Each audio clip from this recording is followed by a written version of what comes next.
इस वीडियो में हम लोग थ्योरम 9.3 को समझेंगे और साथ में प्रूव भी करेंगे।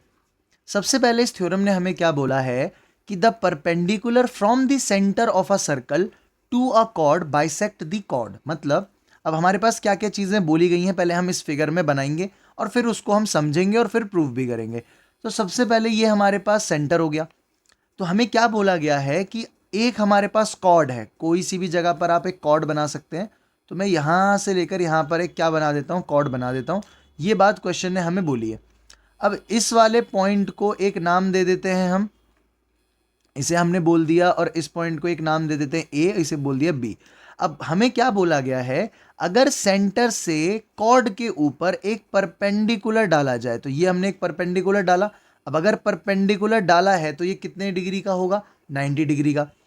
तो अगर सेंटर से, जैसे हमने ओ बोल दिया, एक परपेंडिकुलर डाला गया है किसी कॉर्ड के ऊपर, लेट से सी पर डाला गया है इस वाले पॉइंट पर, तो वो हमारी कॉर्ड को बाइसेक्ट कर देगा, इक्वल दो हिस्सों में बांट देगा। तो हमें एक तरीके से ये गिवन है कि एंगल ओ सी ए और ओ सी बी ये दोनों के दोनों 90 डिग्री हैं। अगर मैं इसे लिखना चाहूं तो मैं ये भी लिख सकता हूं कि ओ सी परपेंडिकुलर है ए बी पे। ये बात हमें क्वेश्चन ने गिवन दी है। हमें प्रूफ क्या करके दिखाना है, या हम मानने वाले हैं जो अपने क्वेश्चन को सॉल्व करते समय एक्सरसाइजेज में, वो ये कि ए सी, जो हमारे पास ए सी है, वो इक्वल हो जाएगा सी बी के। हमारे पास जो ये ए सी है ये सी बी के इक्वल हो जाएगा, दोनों इक्वल हो जाएंगे अगर एक सेंटर से परपेंडिकुलर आता है तो सबसे पहले इस चीज को प्रूफ करने के लिए मैं क्या करूंगा, हम लोग एक कंस्ट्रक्शन करेंगे। कंस्ट्रक्शन कैसे करेंगे, तो मैं एक दूसरा पेन चूज कर लेता हूं, मैं एक लाल पेन चूज कर लेता हूं। तो हम लोग क्या करने वाले हैं, हम लोग ओ से ए को ज्वाइन कर देंगे एंड ओ से बी को ज्वाइन कर देंगे। तो क्या ओ से ए को ज्वाइन करने और ओ से बी को ज्वाइन करने से हमारे पास दो ट्राइंगल्स बन गए।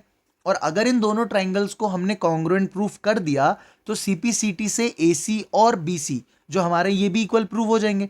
तो हम लोग यही करने वाले हैं। तो हम लोग सबसे पहले इस कंस्ट्रक्शन में हम क्या लिखेंगे कि हमने ज्वाइन करा है ओ ए को एंड ओ बी को।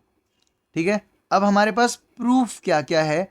तो सबसे पहले इन ट्राइंगल, कौन कौन से दो ट्राइंगल उठाने वाले हैं हम लोग, O A C and triangle O B C. अब कौन कौन सी चीजें हमें पता है इन दोनों ट्राइंगल्स में। सबसे पहले हमें पता है कि ओ ए इक्वल है हमारे ओ बी के।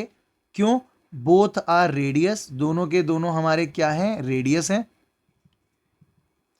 उसके बाद ओ सी एंड ओ सी दोनों के दोनों हमारे क्या हो जाएंगे, कॉमन। एंड कि angle O C A is equal to angle O C B. और क्यों, क्योंकि दोनों के दोनों क्या हो जाएंगे हमारे 90 डिग्री के, परपेंडिकुलर था, क्वेश्चन ने बताया था। तो क्या मैं ये लिख सकता हूं कि ट्राइंगल ओ ए सी हमारा कॉन्ग्रुएंट हो जाएगा ट्राइंगल ओ बी सी के। और रीजन क्या हो जाएगा हमारा, अब देखें यहां पर आप एस ए एस लिख सकते हैं, बट अगर आप देखें तो क्योंकि ये दोनों राइट ट्राइंगल थे और दोनों के हाइपोटेन्यूज, तो हमारे हाइपोटेन्यूज अगर मैं देखूं तो क्या ओ ए एंड ओ बी दोनों एक हाइपोटेन्यूज है। तो अगर मैंने यहाँ पे ओ ए और ओ बी लिखा था तो ये हाइपोटेन्यूज भी तो बन रहे हैं ना। तो हम यहाँ पे आर एच एस वाला रूल भी यूज कर सकते हैं।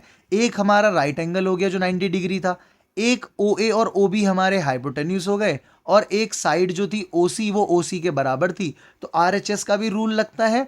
बाकी आर एच एस रूल को हम एस ए एस भी बोल सकते हैं क्योंकि दो साइड और एक एंगल भी है। तो आप आर एच एस से ही प्रूव करें क्योंकि ये 90 डिग्री वाला ट्राइंगल है दोनों के दोनों, तो वहां आर एच एस लगाना होता है। तो हम क्या लिख सकते हैं इससे कि ए सी और सी बी ये आपके क्या होंगे, equal C P C T से। तो क्या यही चीज़ हमें प्रूफ करनी थी इस वाले थ्योरम में। तो हमने ये वाली चीज़ प्रूफ कर दी है। एक बार मैं आपको दोबारा से ये थ्योरम समझा देता हूं कि ये थ्योरम हमें बोल क्या रही थी। तो सबसे पहले इस थ्योरम ने हमसे क्या बोला कि द परपेंडिकुलर, जो हमारा परपेंडिकुलर है ओ सी, ये हमने डाला है एक कॉर्ड के ऊपर ए बी के ऊपर। अब अगर हमने एक परपेंडिकुलर डाला है किसी कॉर्ड के ऊपर तो वो कॉर्ड जो है वो इक्वली बाइसेक्ट हो जाएगी उस परपेंडिकुलर से, ये चीज़ आप मान लेंगे। तो जब हम क्वेश्चंस को सॉल्व करेंगे तो जहां पे भी ऐसी कंडीशन आती है वहां पर आप बाइसेक्ट वाला जो ये हमने थ्योरम पढ़ी है ये मान सकते हैं। ठीक है, तो इस वाली वीडियो में हमने थ्योरम 9.3 को समझा भी और प्रूव भी किया है। अब नेक्स्ट वीडियो में हम लोग थ्योरम 9.4 को समझेंगे और प्रूव भी करेंगे।